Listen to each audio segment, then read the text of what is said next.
everyone's coming on board, and it's been really, really great. Yeah, see large and small. Yeah. If you think about it, you are a great example of being an effective, what we might call here, an info warrior, because, I mean, I don't know if you use that metaphor.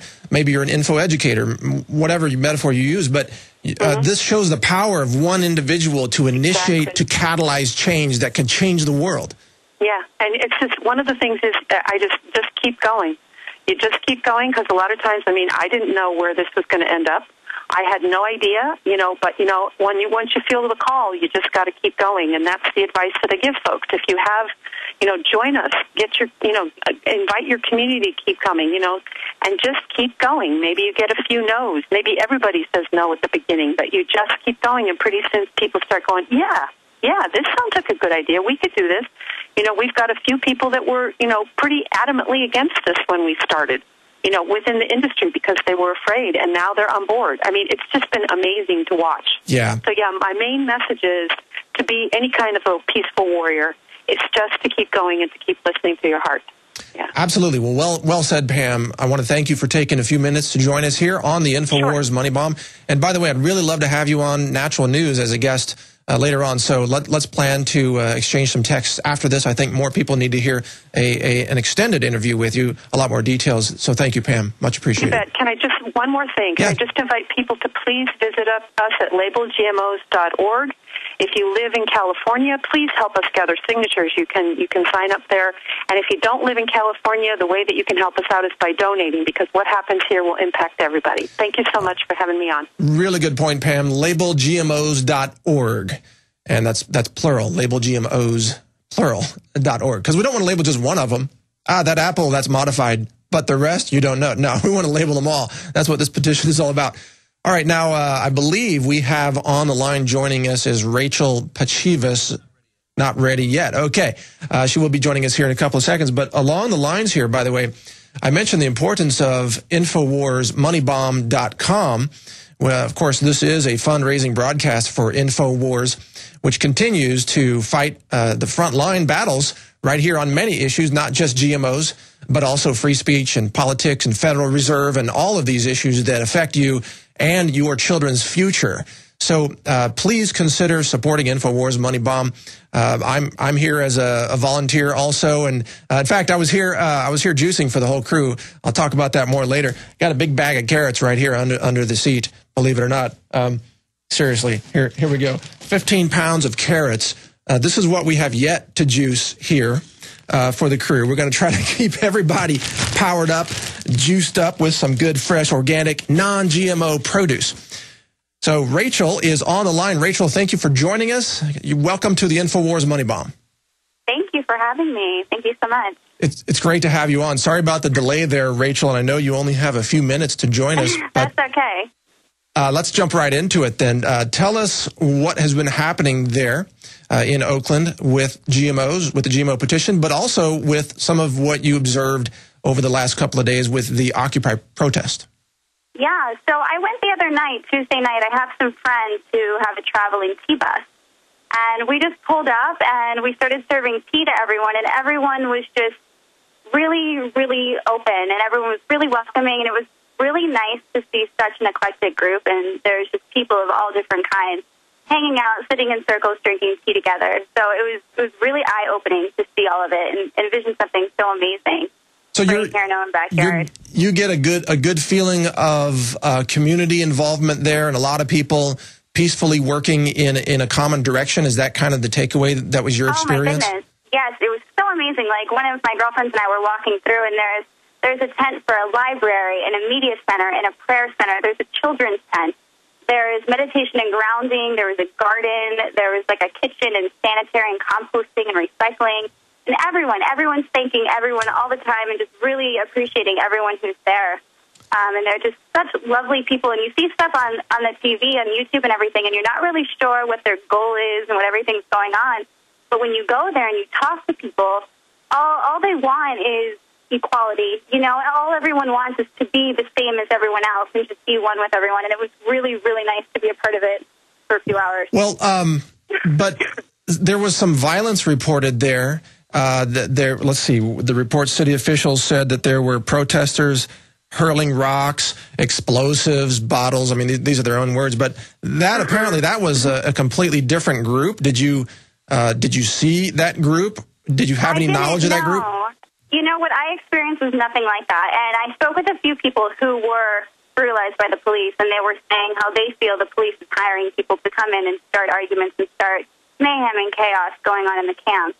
And what I experienced were just everyone is helping everyone. And there's a few people on the outskirts who kind of just hang out, and they're not really a part of it.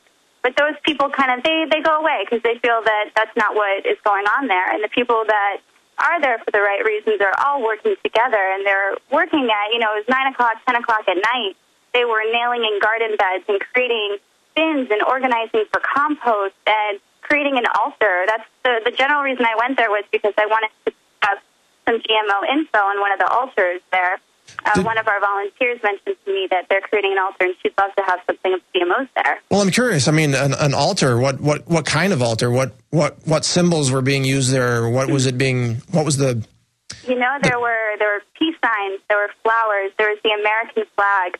There were people holding hands. There was just people loving people. Pretty much is what I can say. And just all these different movements had little flyers at the altar. Just everyone of small quantity was recognized at this altar that usually isn't recognized. Wow, very interesting. What about, you said you were aware of some people being brutalized by police. Was that something you saw yourself, or was that something you heard? Something I heard. He was sitting in the T-bus with us. At one point of the night, we were sitting in the T-bus all kind of telling stories, and he was talking about how he was just taken and handcuffed and thrown into the back of a car, and it was completely black and pitch black and dark. And he was scared, and he had no idea why he was being arrested. And I didn't really get into the full conversation with him because I was serving tea. But it sounded awful. It sounded ridiculous that that's actually going on. And you wonder, why is this happening? Why does this need to happen? Well, do you believe, as a person who has been there on the scene, on the front lines, talking with the people, you've been part of these groups, the drinking of tea, the holding hands, these kinds of things. Do you think that the acts of violence that were going on, or the police brutality, are these things that are being injected into the group from outside forces? Is this something that's being engineered? Do you have any sense of... Definitely. They are not violent people. I did not get any fear, or else I wouldn't have been there. I don't like to be in violent places. I don't like to be around people like that. And immediately when I went there, people are like, "Hey, who are you?" We told them we were serving tea, and they're like, "Welcome, hang out with us." And I told them I'm with Labeled GMOs, and I wanted to let them know about our initiative campaign. And they're like, yeah, we're with Occupy Monsanto. And everyone was just really open to everything and loving people. Anywhere where I was, and I was looking confused because I wanted to know something. Someone's like, "Hey, what can I help you with?" What happened at Whole Foods? What was that all about? There was the Whole Foods store. I heard was the doors were smashed in by some group. I heard about that. I was not there. I heard that doors were smashed in, but I was not there. I don't know what happened. Well, that to me, that's a sign that this doesn't make sense. The group that you're talking about, the peace altar people, they would never smash down the doors of a Whole Foods. It seems, what kind of a group would attack the Whole Foods front doors? That's I don't get that. Yeah, I don't know if there's different groups going on here, or if something may have happened where they did something to them and they're just retaliating. I'm not really sure, but definitely the people I saw were just inspiring, and they were all prepping for their march on the following day, on Wednesday the 2nd. All right, so Rachel, one of the things that you were doing there was helping to spread the word about GMOs, and were you getting signatures for the GMO labeling initiative? I was not. We're not yet in the signature gathering process. Oh, okay. We're still waiting till the end of December. So right now we're recruiting pledges and volunteers, but I just wanted to get an idea of what everyone was doing, and the key message that we were trying to get across here with Label GMOs is that we support Occupy Oakland, and we support all of the Occupies, and we're all in this together. We want truth as Label GMOs because we deserve the right to know as human beings, and we want justice, and we want equality. So, well, I mean, gosh, you can only be on, I know, for another few minutes, but some of those are tricky terms. I mean, obviously we want justice, but when you start saying we want equality, I think it sort of depends on your interpretation of that. Like, we don't want to force everybody to be the same. We want to respect individuality, right? But we want to give everybody an equal opportunity to express who they are. Is that what you're saying? Absolutely. And with equality, I mean that, I hope I don't get in trouble here, that politicians, we want the same as, like, we all deserve the same. You know what I mean? We're all people. We're all people on this earth together. And one of the things that I was also hearing about was how the mayor of Oakland went out and she wanted to speak, and some of the key people in the Occupy camp, they're like, she can speak, but she's going to wait in line like everybody else, because we're all the same. And police can come here and hang out and participate, but they're not going to wear their uniform. They're not going to inflict this fear, and everyone's the same, and you have to treat it like that. And that's what I think when I think of equality. Yeah, some really good points, and a lot of this, of course, up for discussion and being discussed as on a national scale with all of these Occupy protests. I'm really glad that a lot of these issues are coming to the forefront and being talked about.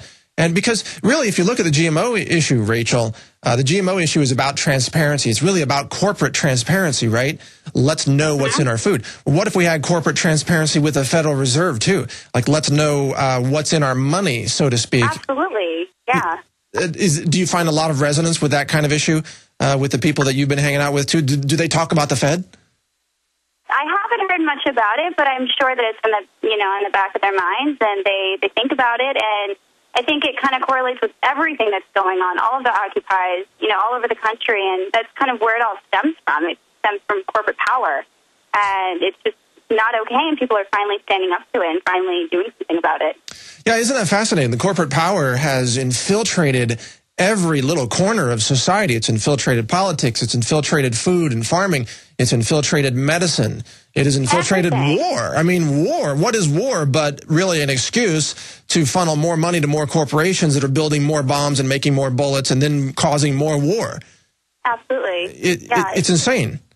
It's ridiculous. It's awful. It's so sad. And it's like you want to sit here and you want to be happy that you're living in this great country and it's amazing, but there's all this craziness going on and you wonder, why is this happening and why don't people do something? And Occupy everything. They're all starting to do something. Some people, I have conversations with coworkers and people that I see on the streets, and they're like, they don't really want anything. What are they working for? What is their goal? And I actually had that view in the beginning. I was like, well, what are they doing?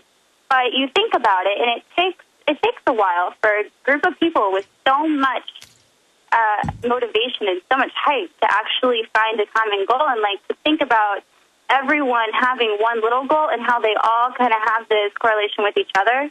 That's the goal. That there's all these different requests. Yeah, well, I got to admit, too, some of the actions are a little, I'm not sure where they're going with it. For example, blocking the port. I understand blocking the port may be a statement against some corporations, but, import and export is crucial to national trade. Ultimately, I would hope these people don't want to block the port forever. It's sort of just a symbolic thing. Why would they block a port? I think so. I think it's just a temporary thing. I think they say they need to see that it's people who are creating this to be possible. You know what I mean? So if you don't have your people with you, you don't have it. Yeah. And corporations start to have to realize that because we are the power. Well, folks, the easiest way to block the port is just buy American. Huh? Absolutely. And buy you don't local. need a port. Buy local organic. Right. Buy local. Buy your food from your local farmers. You don't need to get your food imported on a ship from China. Now, I see you've only got a couple of minutes left 3 minutes left, Rachel. What other thoughts you think are important from what you observed there on the scenes in Oakland yesterday and the day before? I would say, I actually want to go down there one day on my day off and just contribute a few hours and help out. Just be a part of the community because it's not scary. And I talked to my dad and he's like, oh, it's kind of scary. Be careful. It's dangerous. And I went down there. It wasn't dangerous. It was so peaceful. It was so calm. It was people working together and it felt so good. It felt like that's what life should be about. As long as the police aren't there hurting people, then it won't be dangerous. But, if someone wants to go down there, you don't have to sleep there. You don't have to camp out and get a tent. Just go down there and help out and contribute and see what you can do. just for a few hours. Whatever you can do will help them. And that was something I found. It'll be real interesting to see where this goes, Rachel. Do you have a blog or anything like that where people can follow your perspective on this? I don't. I'm actually working on one. I never thought to do one, but someone mentioned it to me last week, so I'm working on one now. I do have an email if people want to email me and contact me.